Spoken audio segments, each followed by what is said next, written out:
السلام علیکم ورحمۃ اللہ وبرکاتہ۔ آج کا عنوان ہے صحیح فیصلہ کرنا آسان نہیں۔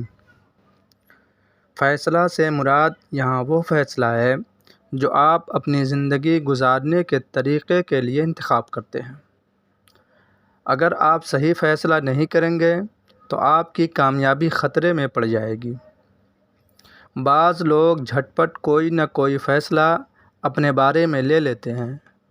ان کے ذہن اس عمل میں ماہر ہوتے ہیں کہ وہ فوراً قطعی فیصلے کے لیے اہم مواد جمع کر لیتے ہیں، جبکہ دوسرے لوگ اس درمیان مسئلے کے پیچ و خم پر ہی غور و فکر کرتے رہتے ہیں۔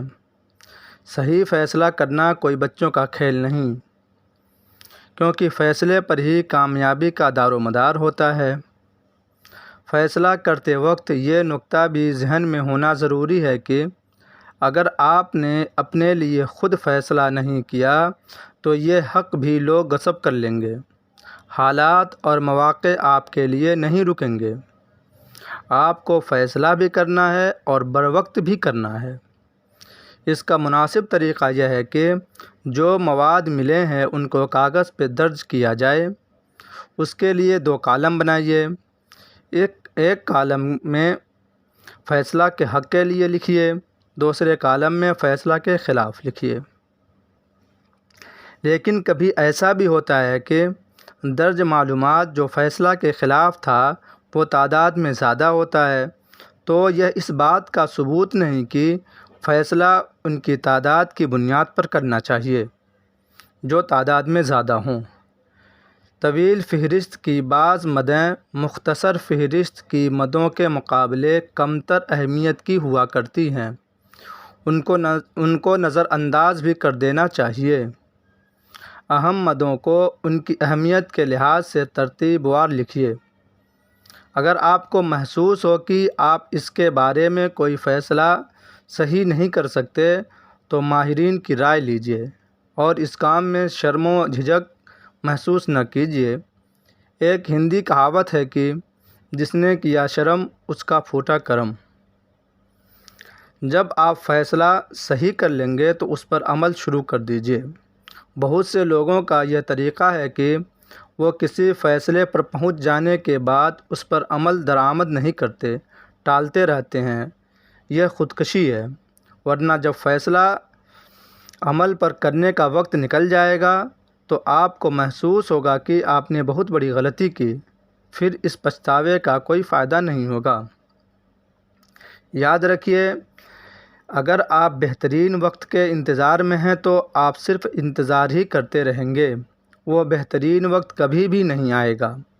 ہم نے بہت سے لوگوں کا مشاہدہ کیا ہے کہ وہ بہترین وقت کے انتظار میں پورے 10 سال کا وقت خراب کیا ہے، اور آخر میں وہ یہ کہنے پر مجبور ہوئے کہ بہترین وقت کبھی نہیں آتا، بلکہ آپ کو وقت رہتے کوئی نہ کوئی فیصلہ کرنا ہوگا۔ کسی فیصلے پر عمل کر کے ہی آپ کو اس کے صحیح یا غلط ہونے کا علم ہوگا۔ یہ دنیا ان کی ہی ہے جو اوروں سے زیادہ جانتے ہیں۔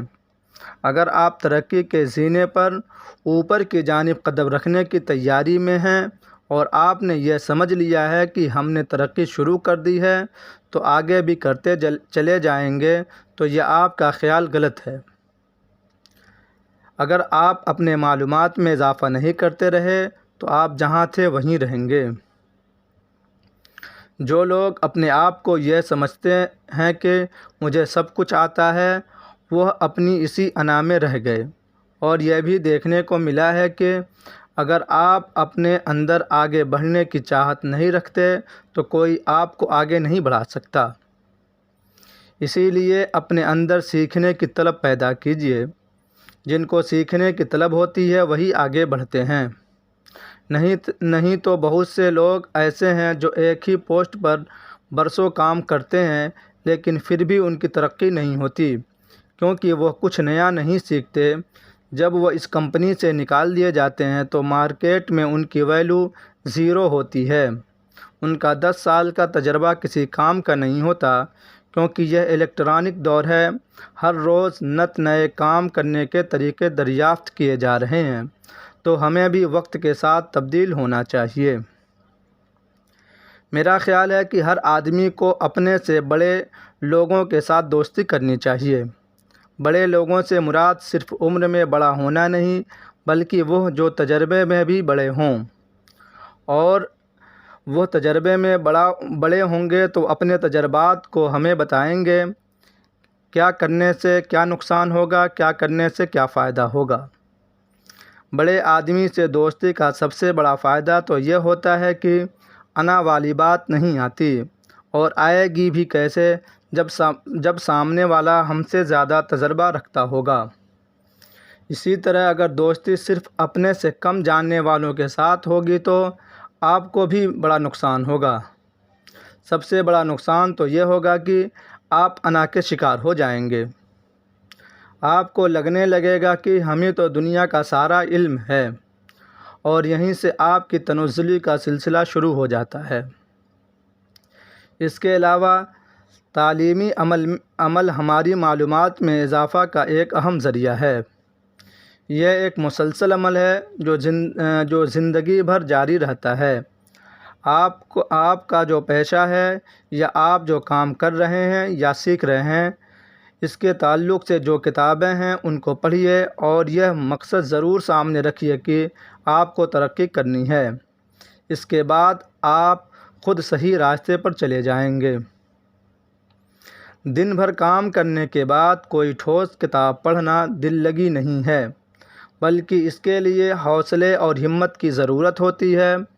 افسردہ اور ملول ہونے کی صورت میں کتابیں پڑھنا اور مشکل کام ہوتا ہے، لیکن آپ کو یہ کٹھن کام کرنا ہوگا، کیونکہ ترقی کرنے کے لیے اور زندگی کی دوڑ میں آگے جانے کے لیے معلومات کا ہونا بہت ضروری ہے۔ علم میں اضافے سے آپ کے ذہن کی دنیا زیادہ وسیع ہو جائے گی۔ آج جاب کرنا انسانی زندگی گزارنے کے لیے بہت ضروری ہے، اس لیے جاب کے سلسلے میں آپ جو فیصلہ کریں بہت سوچ سمجھ کر کریں۔ ایسے فیلڈ کا انتخاب کریں جس میں آگے بڑھنے کے راستے محدود نہ ہوں، اور جس میں زیادہ استحصال نہ ہوتا ہو۔ اور آگے بڑھنے کے لیے اگر کمپنی بدلنی ہو تو بلا جھجک بدلیں۔ ایک مقولہ ہے کہ جو پانی ٹھہرا ہوتا ہے اس میں بدبو آنے لگتی ہے۔ اگر آپ ایک ہی جگہ کام کرتے رہے تو آپ کو مارکیٹ کے بارے میں کوئی علم نہیں ہوگا، اور آپ گدھے کی طرح کام کرنے کے بعد بھی اپنے اسی پوزیشن پر برقرار رہیں گے۔ خاص طور سے ان آفسوں سے بچیے جہاں گدھے اور گھوڑے ایک ساتھ کام کرتے ہیں۔ جیسے کہ آپ کا تجربہ 10 سال کا ہے اور کل کی جوائننگ کرنے والا جو تجربہ کیا ہوتا ہے یہ بھی نہیں جانتا، وہ بھی آپ کے برابر بیٹھ کر آپ کی جتنی تنخواہ لیتا ہے، اور اس کا کام بھی آپ کو ہی کرنا ہوتا ہے، اور اسے سکھانا بھی آپ کے ہی ذمے ہوتا ہے۔ اس طرح سے آپ کا ڈبل استحصال ہوتا ہے۔ اس لیے ایسے کمپنی کا انتخاب کریں جہاں تجربے کی بنیاد پر ترقی ہوتی ہو۔ جب بھی کوئی فیصلہ لینا ہو تو اس کے بارے میں پوری معلومات لیجیے، پھر فیصلہ کیجیے۔ اللہ ہم سب کو صحیح فیصلہ کرنے اور اس پر عمل کرنے کی توفیق عطا فرمائے، آمین۔ اگر ہماری ویڈیو آپ کو اچھی لگی ہو تو اس کو لائک، سبسکرائب اور شیئر ضرور کریں۔ جزاکم اللہ خیر۔ اگلی ویڈیو میں جلد ملتے ہیں۔ اللہ حافظ۔